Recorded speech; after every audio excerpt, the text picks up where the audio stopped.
Começa agora o Gospel News. Hoje é segunda-feira, dia 2 de fevereiro de 2026. Eu sou Karen Crisóstomo e nós vamos juntos aqui pela Rede Gospel de televisão e também pelo YouTube Rede Gospel TV Oficial com as principais notícias do Brasil e do mundo. Vamos aos destaques de hoje. Supremo Tribunal Federal retoma os trabalhos e Carmen Lúcia será a relatora do Código de Ética do Tribunal. Congresso abre o ano de olho em vetos do presidente Lula e discussão sobre a escala 6x1. Técnicos do Tribunal de Contas da União recomendam veto em repasse milionário à escola de samba que vai homenagear Lula no Rio de Janeiro. Donald Trump anuncia acordo comercial com a Índia e petróleo russo não será mais vendido a membros do BRICS. Homem abre fogo contra carro de família e mata criança de 10 anos no Rio de Janeiro. Corinthians desbanca o Flamengo e vence a Supercopa do Brasil. Essas e outras notícias do Brasil e do mundo, agora no Gospel News. Boa noite. O Supremo Tribunal Federal retomou hoje as sessões após quase 2 meses de recesso. O principal caso a ser analisado pela Corte será sobre o Banco Master. Uma cerimônia em Brasília marcou o início dos trabalhos. O evento contou com a presença de autoridades brasileiras. O presidente da Corte, Edson Fachin, fez um discurso na abertura do ano. Reiteram que é uma honra servir a Constituição ao lado de milhares de magistradas, magistrados, servidoras e servidoras que em todo o Brasil compreendem que a cada despacho, a cada decisão, a cada processo, a jurisdição deve se fazer sinônimo de justiça, confiança e segurança jurídica. Nos processos, as dúvidas sobre conflitos de interesse devem ser tratadas sempre com transparência. E ninguém cogite que possa ser diferente numa sociedade republicana como a nossa. Um dos principais temas a serem abordados esse ano trata de um código de conduta para os magistrados da Corte. Em um documento enviado ao STF, o presidente da OAB de São Paulo, Leonardo Sica, aponta uma necessidade de adequar os tribunais aos novos tempos. Segundo Leonardo Sica, todas as entidades públicas e privadas hoje em dia têm regras de integridade, de conduta, de transparência e de publicidade. Entre as propostas da Ordem dos Advogados do Brasil, há a vedação de participação de ministros nos julgamentos em que parentes de até 3º grau ou algum envolvimento seja amigo íntimo do magistrado. O documento da OAB pede ainda a divulgação da agenda atualizada das atividades de cada ministro no site do STF e ainda define que ministros não devem se manifestar sobre questões político-partidárias. Na tarde de hoje, Edson Fachin anunciou a ministra Carmen Lúcia como relatora do Código de Ética. O Supremo Tribunal Federal também retoma sessões em um momento de polêmica envolvendo ministros do tribunal, no caso do Banco Master. Os nomes dos ministros Alexandre de Moraes e Dias Toffoli ganharam as manchetes nas últimas semanas, por conta de uma aproximação do caso. O presidente da Corte, Edson Fachin, deixou em aberto a possibilidade de revisão de decisões tomadas pelo ministro Dias Toffoli. Em nota, Fachin afirmou que não vai se omitir caso seja necessário pautar, conduzir ou validar decisões que venham a ser questionadas. Neste mês ainda está previsto o julgamento do ex-deputado federal Chiquinho Brazão e de outros réus acusados de participação no assassinato da vereadora Marielle Franco. Quem também retomou os trabalhos foi o Congresso Nacional. O evento de abertura do ano legislativo começou às 3 da tarde. A cerimônia começou pouco depois das 3 horas da tarde com a tradicional caminhada dos presidentes do Senado e da Câmara dos Deputados. Davi Alcolumbre e Hugo Mota subiram a rampa e cumprimentaram líderes da base governista e também da oposição.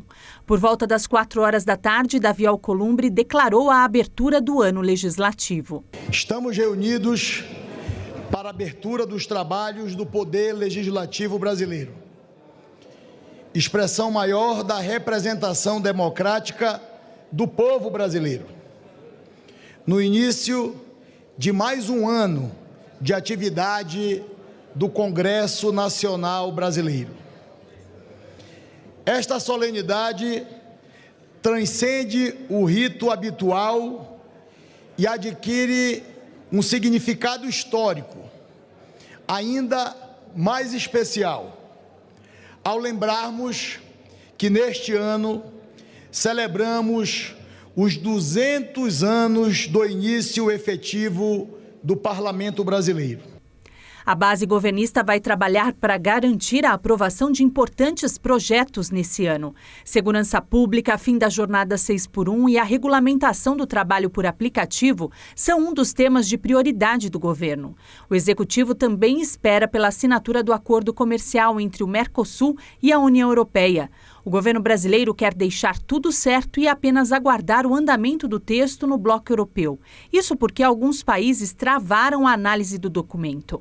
O Congresso inicia o ano também de olho nos recentes casos de corrupção que marcaram o final do ano passado no Brasil. Um deles é o caso do Banco Master. Há uma discussão interna no Congresso Nacional pela instauração de uma comissão parlamentar de inquérito para investigar os desvios na instituição. A oposição deve colocar todos os olhos no PL da dosimetria. O presidente Lula vetou a redução de penas para os crimes cometidos nos atos de 8 de janeiro. E agora, os senadores e deputados vão poder votar por manter ou derrubar esse veto. Os analistas do mercado financeiro reduziram a estimativa de inflação deste ano para 3,99%. Essa é a primeira vez desde dezembro de 2024 que o mercado projeta um IPCA abaixo de 4%. No mercado também segue otimista na queda dos juros neste ano. A projeção desta semana apontou para uma Selic em 12,25% ao ano. Uma informação divulgada hoje pode mudar o rumo do caso do Banco Master. Entre dezembro de 2018 e 2021, o Banco Master fez remessas que somaram quase 3 bilhões de reais para uma empresa investigada por suspeita de lavagem de dinheiro para o PCC e também para o grupo terrorista Hezbollah. Segundo o relatório da Polícia Federal, a empresa One World Service comprou bitcoins para condenados por lavagem de dinheiro para organizações criminosas, usando contas no Banco Master, sem entregar a documentação exigida pelo Banco Central. A Polícia Federal afirma que as 8 instituições investigadas de forma deliberada fecharam os olhos para a realidade dos clientes. Durante a Operação Colossus, as autoridades acompanham movimentações na ordem de 60 bilhões de reais, sendo 8 bilhões em operações de câmbio. Neste final de semana, o Grupo Fictor protocolou um pedido de recuperação judicial no Tribunal de Justiça de São Paulo, para as empresas Fictor Holding e Fictor Invest. Segundo a companhia, a medida busca equilibrar a operação e assegurar o pagamento dos compromissos financeiros, que somam cerca de 4 bilhões de reais. A empresa também pediu um prazo de 180 dias para suspender as cobranças e os bloqueios. A Fictor relaciona a crise de liquidez ao episódio envolvendo o Banco Master. Segundo a companhia, a situação afetou diretamente a imagem da empresa no mercado, e isso gerou um grande volume de notícias negativas, atingindo diretamente sua liquidez. Técnicos do Tribunal de Contas da União recomendaram um veto ao repasse de R$1 milhão à Escola de Samba Acadêmicos de Niterói, que vai homenagear o presidente Lula no Carnaval do Rio. Congressistas do Partido Novo questionaram a transferência e apontaram que a suposta irregularidade pode ferir os princípios de impessoalidade e moralidade do interesse público. No documento, ainda é afirmado que haveria um desvio de finalidade dos recursos para a promoção de autoridades ou de servidores públicos. E um ataque ucraniano com drones matou 2 civis na madrugada de hoje na região de Belgorod. Os dispositivos atingiram uma casa que desabou após pegar fogo. A Rússia confirmou hoje também mais um encontro com representantes da Ucrânia e Washington, em Abu Dhabi. Os encontros estão marcados para quinta e sexta-feira. No próximo dia 22, a guerra completa 4 anos. Israel reabriu neste final de semana a passagem de Rafah, que fica entre o Egito e a faixa de Gaza. A passagem de Rafah entre a faixa de Gaza e o Egito, fechada desde 2024, reabriu nesta segunda-feira em ambos os sentidos para moradores, que poderão cruzar a fronteira sob condições muito rigorosas. Autoridades fronteiriças egípcias disseram que será permitida a entrada de 150 palestinos no Egito nesta segunda-feira, sendo 50 pacientes, cada um acompanhado por outras 2 pessoas. As fontes acrescentaram que outros 50 palestinos terão permissão para entrar no território. Relatos anteriores da mídia estatal egípcia indicavam que 50 pessoas cruzariam a passagem em cada direção, com a fronteira programada para fechar às 15 horas locais. A ONU e organizações de direitos humanos vinham pedindo a abertura da fronteira, mas por enquanto ela permanecerá fechada à entrada de ajuda internacional no território palestino, devastado por 2 anos de guerra entre Israel e o movimento islamista Hamas. A ajuda internacional proveniente do Egito tem transitado até agora pelo posto fronteiriço israelense de Kerem Shalom, a poucos quilômetros de Rafah. Essa segunda-feira, a passagem foi reaberta por completa nos 2 sentidos. Nas primeiras horas do dia, ambulâncias atravessaram a fronteira, palestinos puderam caminhar até o Egito e a ajuda humanitária chegou ao território. E o presidente dos Estados Unidos, Donald Trump, está otimista por um acordo sobre o programa nuclear do Irã.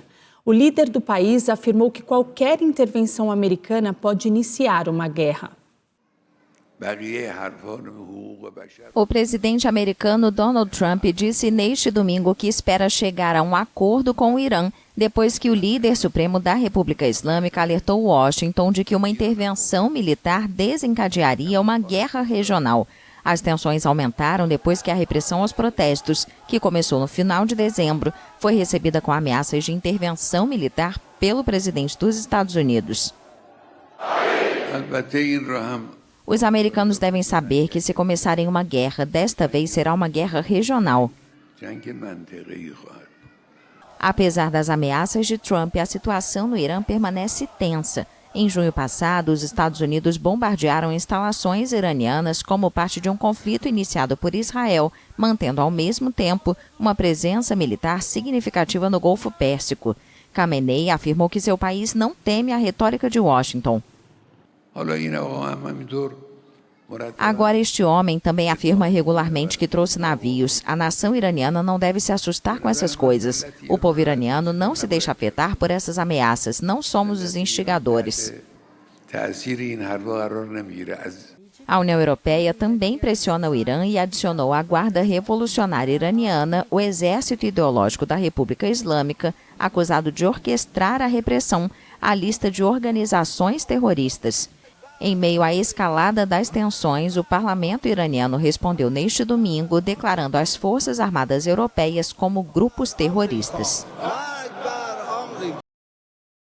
Donald Trump anunciou na tarde de hoje um acordo comercial com a Índia, após conversar com o primeiro-ministro Narendra Modi.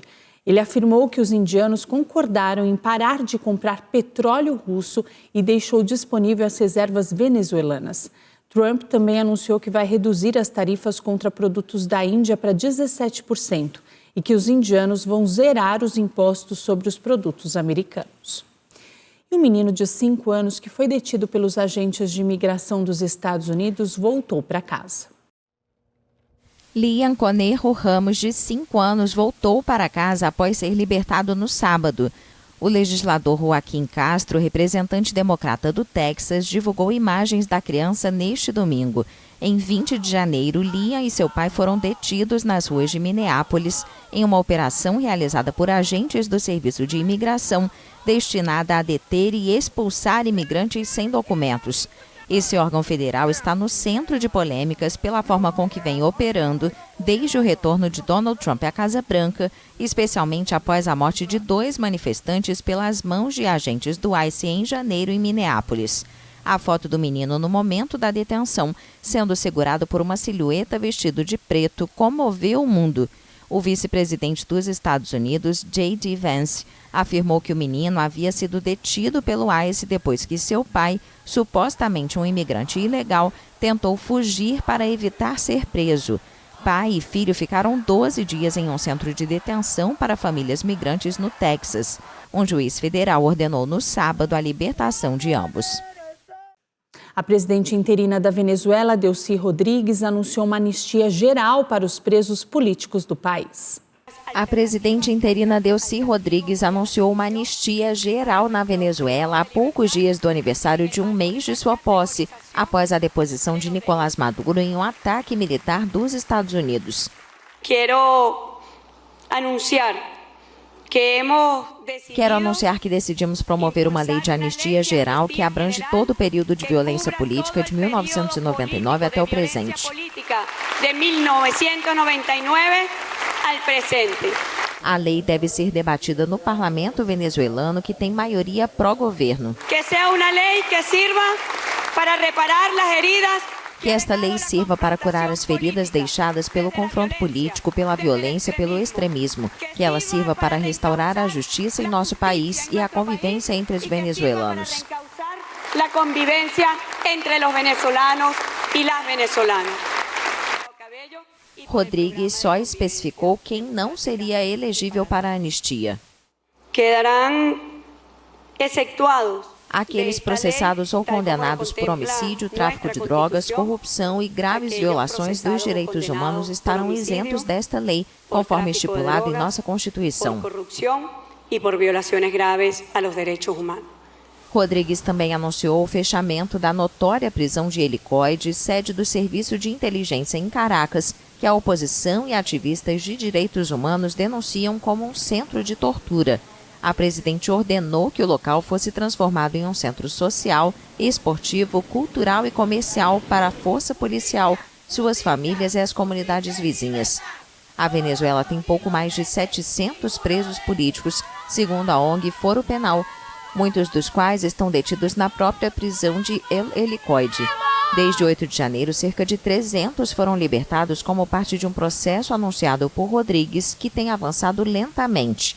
Os Estados Unidos informaram na sexta-feira que todos os seus cidadãos detidos na Venezuela foram libertados como resultado de um processo de solturas acordado com a presidência interina. Rodrigues também defendeu uma mudança na justiça na Venezuela, onde o sistema atual tem sido criticado por ONGs e membros da oposição como corrupto e subserviente ao chavismo. Laura Fernandes vai ser a próxima presidente da Costa Rica. Ela prometeu uma postura firme sobre o narcotráfico.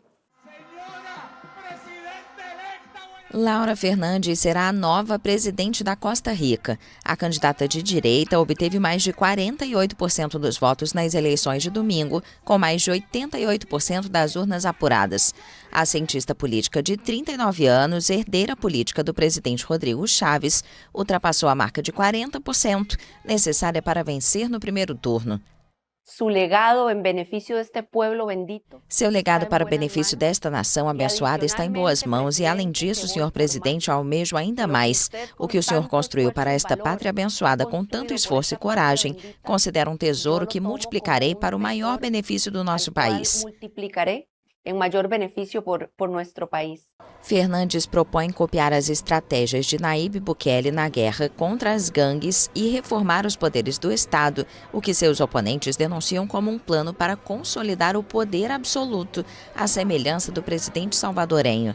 Bukele anunciou em sua conta nas redes sociais que ligou para parabenizar Laura pela vitória. Fernandes será a segunda mulher a governar a Costa Rica, um dos países mais estáveis da região, após o mandato de 4 anos de Laura Chinchilla, que também venceu no primeiro turno em 2010. A vitória também fortalece a direita na América Latina, após recentes triunfos no Chile, Bolívia e Honduras. A Turquia registrou 2 acidentes nesse final de semana. 16 pessoas morreram. 16 pessoas morreram e outras 30 ficaram feridas em 2 acidentes de trânsito em uma área turística do sul da Turquia neste domingo. As informações são das autoridades turcas. Um ônibus com 34 pessoas a bordo saiu da pista perto da cidade de Antalya, deixando 9 mortos e 25 feridos, 7 deles em estado grave. Não foi informado se há estrangeiros entre as vítimas. Por volta das 10h20 da manhã, na área do cruzamento de Komurlir, no nosso distrito de Dozemealti, em Antalya, um ônibus não conseguiu fazer uma curva e capotou contra a barreira. Infelizmente, perdemos 8 cidadãos. 26 cidadãos também ficaram feridos. O governador acrescentou que a chuva deixou a pista escorregadia e que não se deve dirigir em alta velocidade no cruzamento. Em outro acidente, também neste domingo, 7 pessoas morreram e 5 ficaram feridas em Burdur, na rodovia entre Antalya e Esparta, de acordo com a agência de notícias DHA. Um deslizamento de terra em uma mina na República Democrática do Congo pode ter matado mais de 200 pessoas. Toda a região está sem acesso às redes telefônicas, o que dificulta a troca de informações entre autoridades e imprensa. O governo da República Democrática do Congo teme que pelo menos 200 pessoas tenham morrido em um deslizamento de terra massivo em uma mina controlada por milícias no leste do país. Desde seu ressurgimento em 2021, o grupo armado M23 tomou vastas áreas da região leste, rica em recursos naturais, e capturou a mina de Rubaia, na província de Kivu do Norte, em abril de 2024, com a ajuda de Ruanda. A mina produz de 15% a 30% do suprimento mundial de coltan, um componente essencial na produção de eletrônicos como laptops e celulares. Milhares de garimpeiros trabalham diariamente em condições precárias, a maioria equipada apenas com pás e botas de borracha. Segundo informações obtidas pela AFP, parte de uma encosta na mina desabou na tarde de quarta-feira e um segundo deslizamento de terra aconteceu na manhã de quinta-feira. O governo afirmou que vários corpos já foram recuperados dos escombros, sem detalhar a quantidade. A AFP não conseguiu verificar o número de mortos de forma independente. As redes telefônicas estão fora do ar há vários dias na região e as autoridades congolesas e grupos da sociedade civil fugiram da área quando o M23 chegou. Uma mulher morreu após 2 casas desabarem na madrugada de hoje no bairro do Maracanã, na zona norte do Rio de Janeiro. Michele Martins, de 40 anos, ficou soterrada por quase 5 horas. A filha dela, de 7 anos, também estava soterrada, mas foi resgatada com vida. Moradores relataram que acordaram com o estrondo das casas por volta da 1h30 da madrugada. Os trabalhos do Corpo de Bombeiros começaram ainda durante a escuridão. Pela manhã, os agentes encontraram os corpos de Michele Martins e da filha dela, de 7 anos. Michele foi encontrada sem vida. O resgate de Ágata Valentina foi marcado por gritos. Ela pedia por socorro e para tirá-la dos escombros. Ao todo, 7 pessoas ficaram levemente feridas. Uma adolescente de 14 anos foi encaminhada para o Hospital Municipal Salgado Filho. O Corpo de Bombeiros informou ainda que mais de 50 militares e 7 unidades operacionais atuaram no local. A Defesa Civil Municipal foi até o local e interditou 12 imóveis residenciais, que ficavam próximos ao prédio que desabou, e orientou a demolição de todos eles.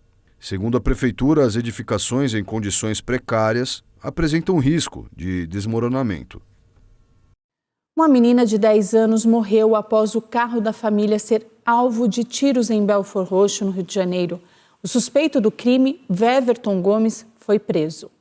De acordo com familiares, pai e filha estavam a caminho de uma festa, quando foram abordados por Weverton Gomes. Os familiares contaram ainda que o suspeito deu ordem para que Diogo parasse e, após reduzir e se identificar, o Weverton abriu fogo contra o veículo. A polícia militar contou outra versão e disse que houve uma discussão entre o pai da criança e o suspeito antes do crime. Diogo Rocha foi atingido na perna e não corre risco de vida. Já Sofia Loren foi atingida por 6 disparos. Após o ataque, o suspeito tentou se esconder na região, mas foi localizado e preso em flagrante. A arma utilizada no crime também foi apreendida. Um acidente entre um carro e uma carreta deixou 5 mortos no interior de Goiás. De acordo com a cena do acidente, os veículos bateram de frente, na BR-414, em Cocalzinho de Goiás. A polícia rodoviária indicou que o veículo de passeio invadiu a contramão e colidiu de frente com a carreta. O inspetor Victor Rustigel comentou que ainda não é possível dizer se a manobra indicava uma tentativa de ultrapassagem. As vítimas fatais são 2 homens, 2 mulheres e uma criança. A polícia de Goiás prendeu Bruna Cristine Menezes, conhecida como Barbie do crime. Ela usava as redes sociais para aplicar golpes. Segundo a polícia, Bruna Cristine anunciava produtos importados, como celulares e aparelhos eletrônicos, mas não os entregava. Bruna já enfrentou problemas com a justiça em anos anteriores. Em 2015, ela foi condenada por estelionato contra 2 pessoas em Goiás. Na época, a pena inicial foi de 1 ano e 9 meses de prisão, mas foi substituída por prestação de serviços comunitários e o pagamento de multa equivalente a 10 salários mínimos. Segundo a investigação, Bruna criava perfis com nomes falsos nas redes sociais para vender os produtos. E toda vez que recebia algum valor referente aos produtos, ela apresentava uma desculpa para não entregar o item. Vítimas contaram que Bruna dizia que estava com câncer no útero e com metástase no pâncreas. Começou hoje o programa das escolas cívico-militares no estado de São Paulo. 100 escolas em todo o estado adotaram o modelo. Mais de 3 milhões de estudantes retornaram às escolas estaduais de São Paulo, com um modelo diferente.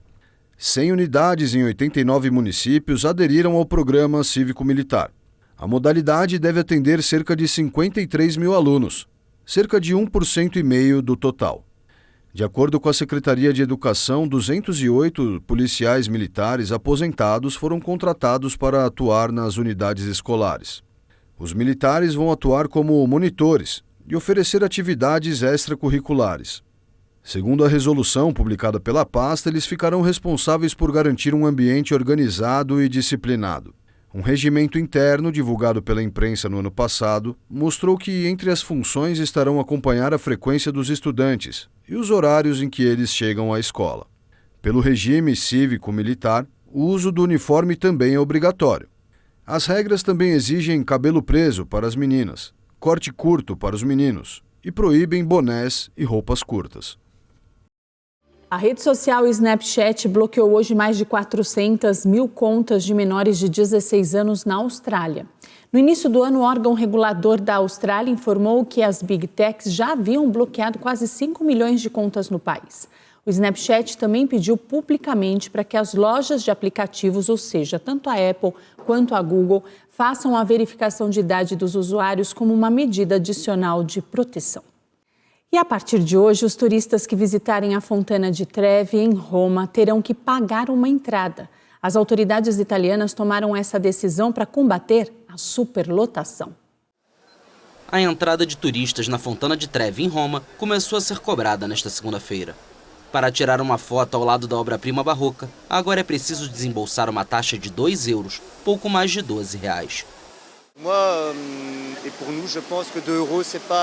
Acho que 2 euros não é muito e vale mesmo a pena. 2 euros é um valor pequeno e se permitir que a Prefeitura de Roma mantenha este lugar agradável e bonito do ponto de vista do patrimônio e do legado urbano, fico perfeitamente feliz em pagar 2 euros. Me parece normal.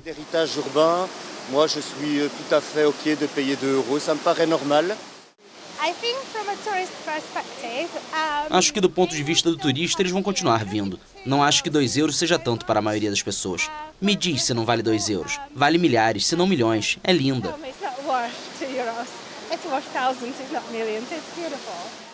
De acordo com a prefeitura, a cobrança vai ser destinada ao pagamento dos 25 atendentes de colete azul, contratados para trabalhar na bilheteria e guiar as pessoas pela área cercada no topo da escadaria até a fonte. Os fundos arrecadados também permitiriam a entrada gratuita de moradores de Roma em diversos museus da capital italiana.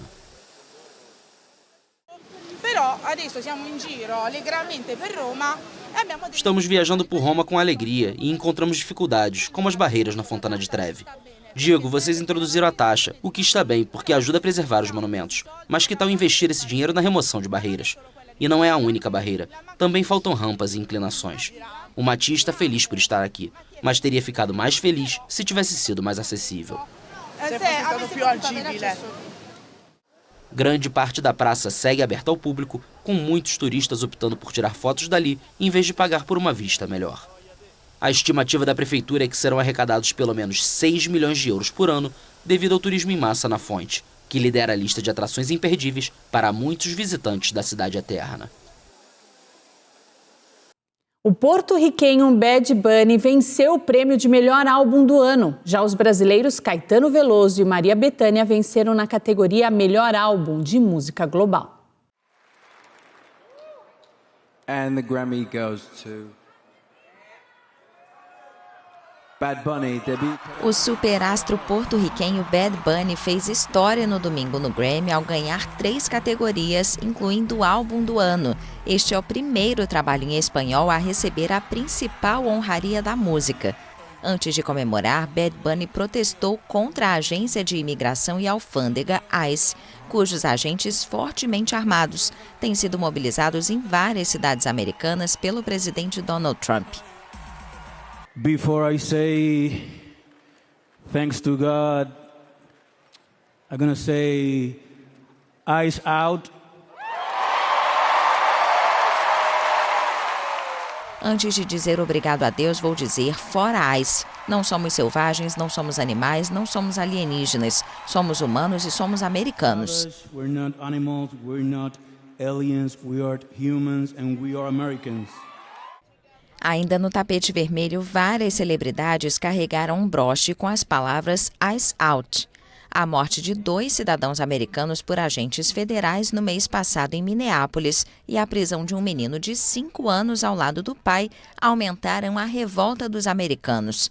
Muitos criticam as operações indiscriminadas que prendem injustamente qualquer pessoa pela cor da pele ou que fale espanhol.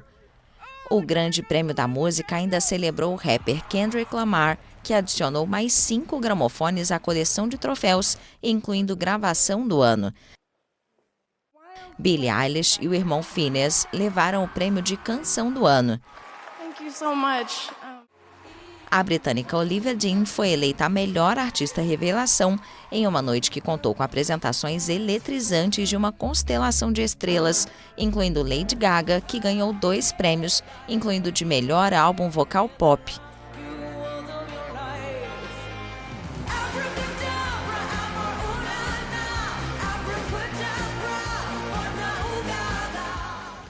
O Brasil também foi premiado. Os irmãos Maria Bethânia e Caetano Veloso venceram a categoria de melhor álbum de música global, mas não compareceram à cerimônia.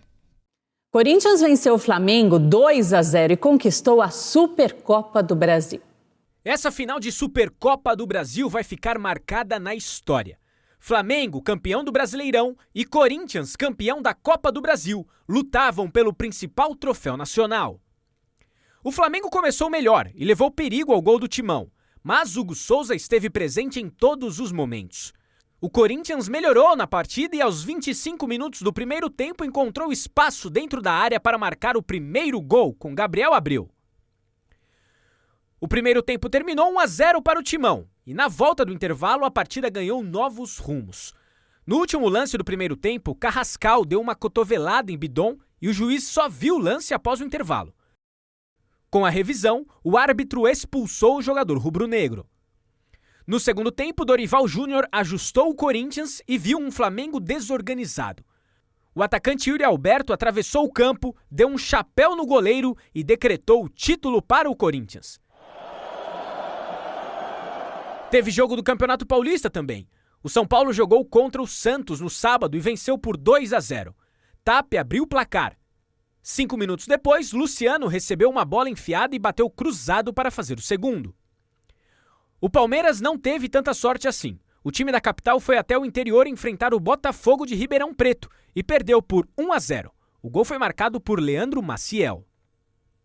Gospel News desta segunda-feira fica por aqui. Eu desejo a todos vocês uma ótima noite. Amanhã, a partir das 7, estamos de volta com as principais notícias do Brasil e do mundo. E até lá você fica muito bem informado no YouTube, Rede Gospel TV Oficial, e também no Spotify Gospel News em 3 minutos. Uma boa noite, até amanhã.